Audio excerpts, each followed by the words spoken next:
once and for all. You know, that is the way to go. The Honorable Gaya made a very, very critical statement. Said impartial arbiter. If we had had an impartial arbiter, perhaps the truth would have been told to some of these people, and you know, they would have realized on time not to embark on a journey that will lead you to nowhere. Because this journey that some of them have embarked upon will not lead them to anywhere. We have their FIFA statutes. FIFA is not saying that you should not do whatever you want, but as long as they are involved, do it in line with our statutes. As long as they are involved, you must obey the statutes. But Chris Giwa is trying to also say, look, if you feel aggrieved with an election, there are processes for you to seek redress. Those guys are saying the election you did is standing on nothing. So those are the two divides. Before FIFA letters intervention. Which election? Even in FIFA letter, there was no place they mentioned Giwa. They just mentioned persons. They are persons. Claiming that... pretending to be... parading. Anyway, let me read this one because this is also fresh and it is coming from the Confederation of African Football, CAF, and they are warning Nigeria. That's a letter from CAF. CAF says that if Nigeria are banned and cannot play South Africa on the 10th of September, the Super Eagles are automatically out of the 2015 Africa Cup of Nations. That's also coming from the Confederation of African Football, CAF. Of course, CAF president Issa Hayatou is a member of the Emergency Committee of FIFA, so he already is aware of these decisions that have been communicated to Nigeria. He says, let me read it once again, in case you are listening and you are not very clear about it. If Nigeria are banned, that's September 8th, if we don't meet up to the deadline of September 8th, and we are banned and cannot play South Africa on the 10th of September in Cape Town, I think, Cape Town, the Super Eagles are automatically out of the 2015 Africa Cup of Nations. As simple as that. And I want to believe, Tony, you know, that Issa Hayatou may have, you know, had a hand in the decision to give us up to September 8th. Because he knows we are playing a game on Saturday. Playing a game on Saturday to allow Nigeria play against Congo. He's a man that is not interested in the affairs of Nigeria. The Hammer can come immediately. And by that we miss the Congo game. We are out of the Nations Cup. So they've given us some lifeline. Or they have even waited till Friday. If the election will not hold tomorrow, they'll just hit it on Friday night. Bam.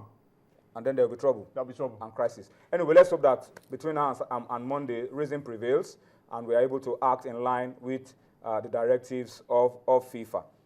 Gentlemen, I think we've done enough of football on the show tonight. Let's look for something more beautiful to talk about, and that's tennis, US Open. Let's bring you highlights of what happened at the US Open today. And when we are back, we'll be speaking to Tala Hadavi on Sports Tonight. Join us again.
All right, that's some bit of tennis for you from the US Open.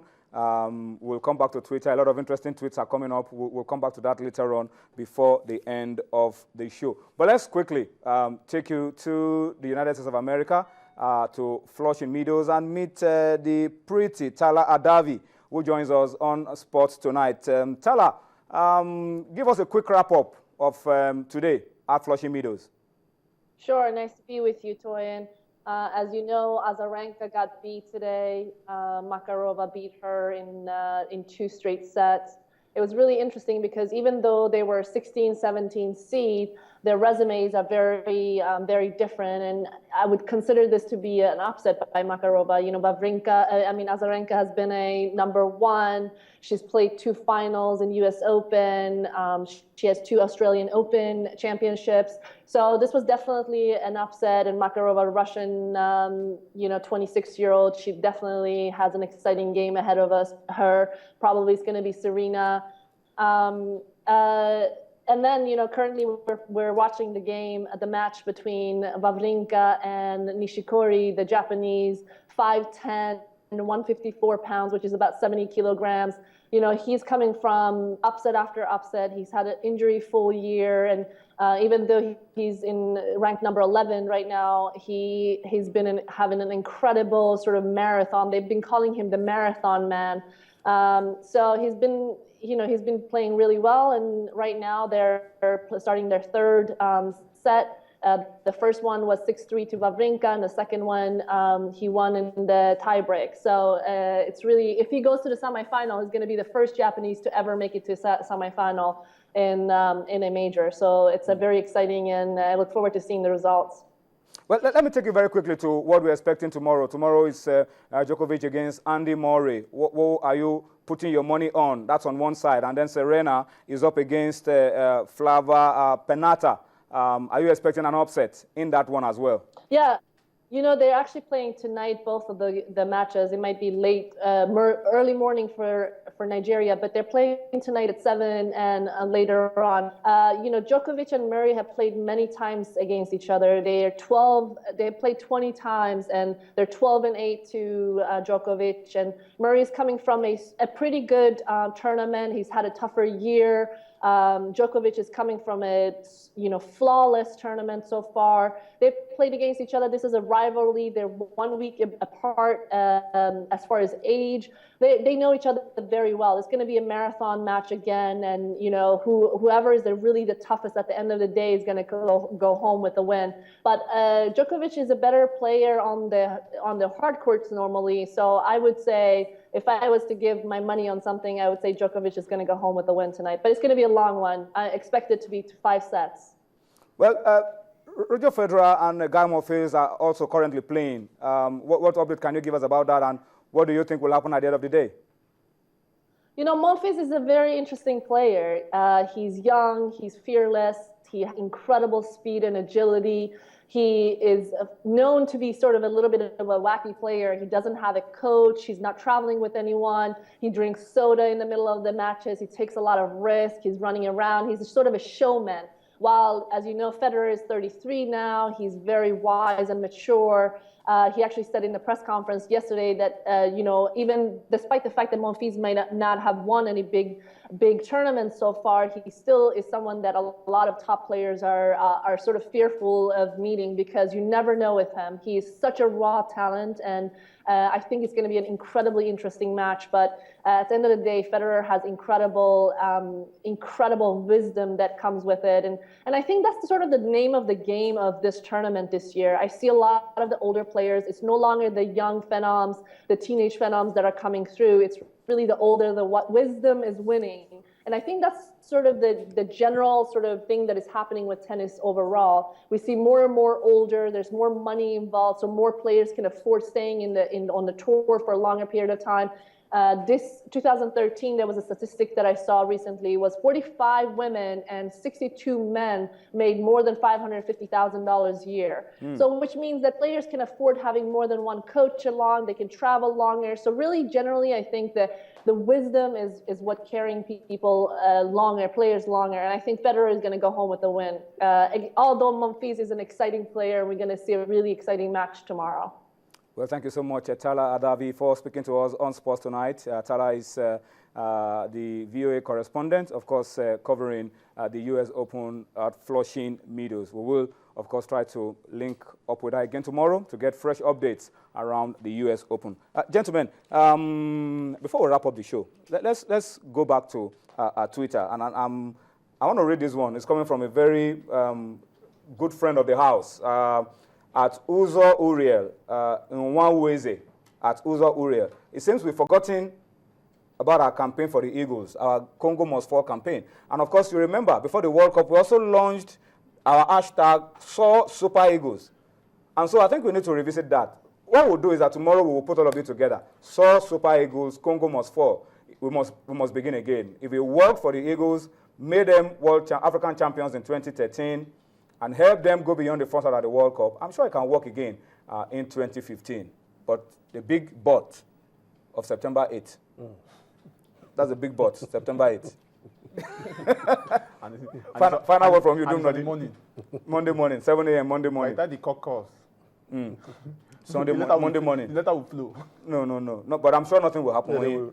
I'm sure. But because right now it's now open. You know, the issue is that when the chips are down, we have a way of trying to overcome but we've seen FIFA letters in the past, and we failed to respond to them because we said we are not sure they are authentic letters. This is on the FIFA website. We are not sure it's the real, original website as well.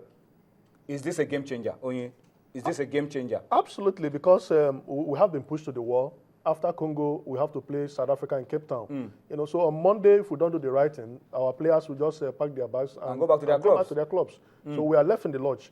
And for millions of Nigerians, what happens to their emotions, their aspirations, their love for the national team? So we are playing with a lot of things here. And you know, our appeal here is that these characters must do the right thing. Everybody must set aside their interests and do the right thing. And the right thing is that we are an affiliate of FIFA. FIFA did not force us to, join the federation. We are an affiliate of FIFA. But if we want to go by what they want, we must follow the statutes. And that's the bottom line. And these statutes are written in black and white. We have all read them. There are no complex issues there. We need to do the right thing. And the right thing is to follow what they have said. Our final shot on Sports Tonight this Wednesday is the statement of Jerome Valcke, the General Secretary of FIFA. He says, if Nigeria is suspended, we would like to remind you, that's the second to the last paragraph of his letter, we would like to remind you that the suspension of NFF means that no team from Nigeria of any sort, including clubs, can have any international sporting contact during the period of suspension. And that's key because it affects referees, it affects clubs, affects players, everything that has got to do, match commissioners, affects everybody, anything that has got to do with football. That's our last shot on Sports Tonight this midweek. Thank you for watching. We will see you again tomorrow. Enjoy the rest of the night. Bye-bye now.